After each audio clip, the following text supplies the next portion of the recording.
Greetings,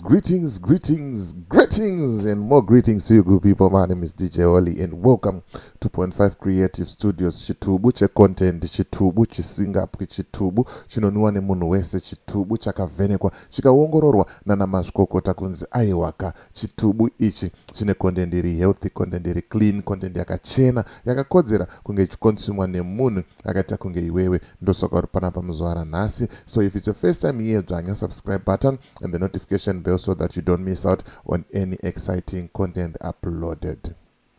Hanzi mukomana akaona kuti gospero harisi kubhadhara, gospero harisi kubuditsa mari, gospero harisi kudiwa nevanhu.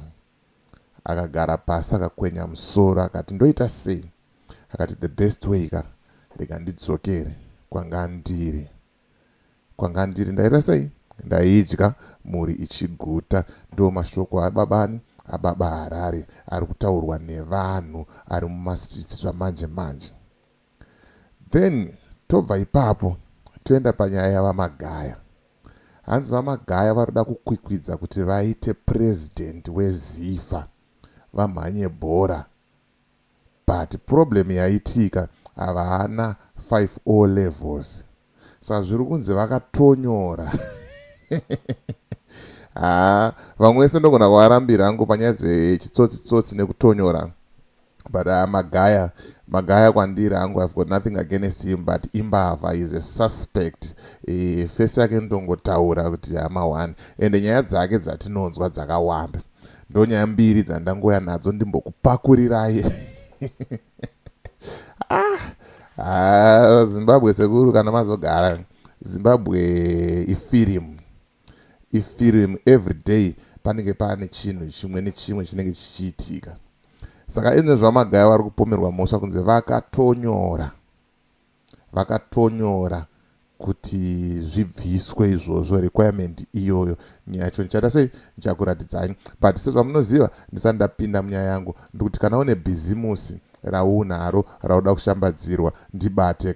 Namba dzangu ndidzo dziri pascreen apo. Handitika kana une nyaya yaunayo yauda kuti ndifambira, handitika ndibate futi pasame number idzodzo. Toita sei tofambira nyaya dzacho. Aiwa, munoziva kuti isusu hatinete kufambira nyaya, tinodzifambira kusvika zvinhu zvaita sei zvinhu zvanaka. Handitika rega ndimbotengesa gwenzi iri. Gwenzi randa kutengesa iri still same gwenzi rephytomed, but iri ndereimwe hanzvadzi yangu futi inonzi Koni. Saka ndiri kuti ukaita musoro, ukaita mudumbu, ukaita musana, ukaita manyoka, ukaita zvirwere zvepabonde, ukaita zvese zvawangofunga kuti mwiri wako ugare uri healthy, bata namba dziri pascreen idzo. Handitika wotaura nemusikana anonzi Koni, wotaura ndabva nekuna DJ Ole, varikutaura kuti iwewe gwenzi iro rephytomed iro ndiwe unaro zvamanje manje. Handitika anokubatai zvakanaka musikana iye. Handitika zvinhu zvenyu zvaita sei, zvinhu zvenyu zvoendeka same time. Handitika right, rega tipinde munyaya dzedu. Totanga neya Father City.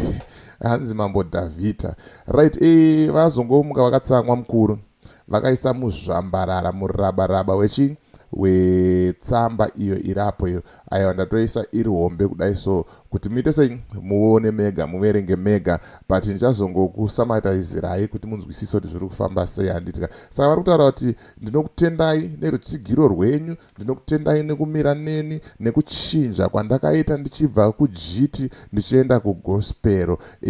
But takazogara pasi, ndikagariswa pasi nevakuru ana dzoro jena, vane ruzivo, vane uchenjeri, vakanditi aiwa, enda unotonotora mari yeivava vasinganamate, wouya nayo kunani? Kuna Jehovha. Hapana chakaipa, ndokungwara. Saka ndaona kuti ndizarure platform ino yatakatanga nayo, taakuchigamuchira vanhu vatsva vekugospero neavo vasaru vekuJiti. Zvikanzi ndadzoka, muri sei, manga muchiitei? Ndo zvairi kungotaura izvo. Ndaedza kutsanangura nechishona kune vanonzwisisa chirungu. You are free kuti muite sei muverenge zvenyu. Ndo mashoko abva kuna baba Harare avaposta paplatform pavo vachitaura kuti aiwa JIT manje takatondozvitangidza. heti dzemurara, ende vanhu vari kuratidza kupembera, vanhu vari kuratidza kufara nemashoko aya nesarudzo iyi yatorwa nani, yatorwa nababa Harare mawana handitika. Rega tichipinda munyaya yavamagaya yavamagaya iyo yaiswa 19 hours nenehanda redhiyo iri apo iyo. Izvi zviri kumbonzi chiko panyaya iyi handitika. Zviri kunzi Prophet Magaya accused of bribery to bypass ZIFA O-level requirements. Prophet Magaya accused of bribery to bypass ZIFA O-level requirements. Nechishona zviri kunzi vamagaya vari kupomerwa mhosva yekubvisa chiwoko muhomwe kuti vasabvunzwe nezvefundo yavo, kuti vakwanisewo kuita chii, kuita mutungamiriri ZIFA president. Ma-elections aya ariko chii, ariko next year muna January.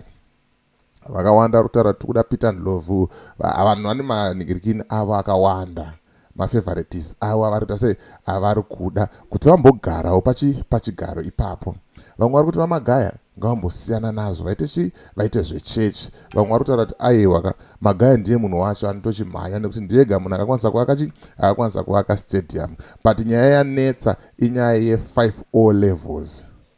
Zviri kunzi mukuru haana kuzowanirwa nyasha dzekuita sei, dzekudzidza kusvikira chii, kusvika pakutora 5 O levels. Ndo nyaya yacho iripo ipapo handitika. Saka zviri kunzi pane meeting yakaitwa musi wa10 inowanika iyo yakatendwa nani navamagaya nedzimwe shamwari dzavo vachinokurukura kuti toita sei kuti tikwanise kupinda, nekuti bumbiro remutemo rinotaura izvo kuti kana usina 10, kana usina 5 O levels haupinde.